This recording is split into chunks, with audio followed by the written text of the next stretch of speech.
Inaresto ng pulisya ang dalawang street-level drug personalities sa operasyon kung saan nakumpiska ang mahigit 300,000 halaga ng hinihinalang shabu. Patrolwoman Jesly Sabado sa report.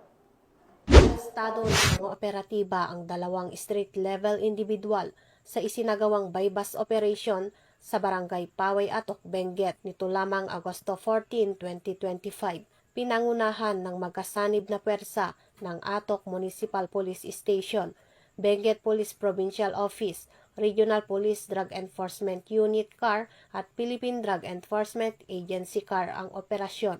Kasabay ng pag-aresto ay ang pagkakumpiska ng tinatayang 50 gramo ng hinihinalang shabu na may standard drug price na 340,000 pesos.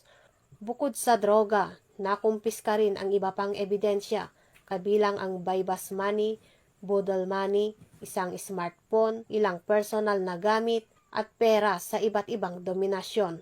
Kasalukuyang nasa kustodiya ng PIDEA CAR ang mga naarestong suspek at nakumpiskang ebidensya para sa dokumentasyon at angkop na disposisyon. Mula dito sa Region Cordillera, akong iyong PNN correspondent, Patrolwoman Jesly Sabado, alagad ng batas tagataguyod ng Balitang Pulis.